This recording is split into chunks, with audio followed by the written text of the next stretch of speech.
यहाँ fire and ice कविता का हिंदी सारांश है। कवि मानवता के विनाश के बारे में पूरी तरह से आश्वस्त है। वो दुनिया के अंत के बारे में दो अलग अलग मान्यताओं की बात कर रहा है। ये लोगों की कहावतों के आधार पर है। कवि उन लोगों के पक्ष में है जो कहते हैं कि ये दुनिया आग में खत्म हो जाएगी। ऐसा इसलिए है क्योंकि उसने मनुष्यों के जीवन पर अनियंत्रित और अंतहीन इच्छाओं के प्रभाव और परिणाम को देखा है। वो पाता है कि मानव की बुरी इच्छाएं स्वभाव में आग के समान है।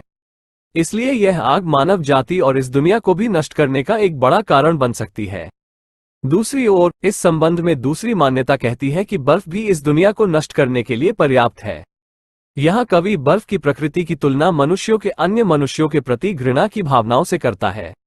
जैसे बर्फ लंबे समय तक संपर्क में रहने से शरीर को सुन्न कर सकती है, वैसे ही घृणा भी हमारे दिमाग और विचारों को सुन्न कर सकती है, और इसलिए ये हमें असंवेदनशील और क्रूर बना सकता है। इच्छा की तुलना में मानवता के प्रति ऐसी क्रूरता दुनिया के विनाश के लिए अधिक जिम्मेदार होगी। अब कवि हमें दो अलग अलग श्रेणियों के लोगों के बीच तर्क के बीच में लाता है। एक जो सोचता है कि दुनिया एक भीषण अंत में आ जाएगी, और अन्य लोग जो सोचते हैं कि दुनिया जम जाएगी जिसके परिणामस्वरूप अंत होगा। कवि संभवतः दुनिया के अक्षरशः अंत के बारे में बात कर रहा है, लेकिन वो उस शक्ति के बारे में भी बात कर रहा है जो मनुष्यों के पास एक दूसरे को नष्ट करने की है। कवि उस रोमांटिक इच्छा का अनुभव करता है जो उसने जुनून, प्रेम और वासना जैसी भावनाओं के लिए जुनून सिखाया है।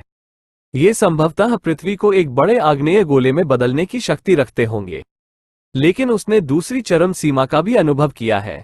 ये घृणा जैसी ठंडी भावनाओं के बारे में है जिसकी विनाशकारी शक्ति होती है। यह एक सच है कि प्यार को सभी का प्रचार मिलता है, जबकि नफरत एक मूक हत्यारा है। इसका शायद उसी तरह का प्रभाव न हो जैसा कि आग के गोले से अंत होता है, लेकिन यह अपना काम कर देगा। सारांश, कविता इस विचार के इर्द गिर्द घूमती है कि मानवीय भावनाएं विनाशकारी होती हैं, और इसके दो संभावित रूप हैं।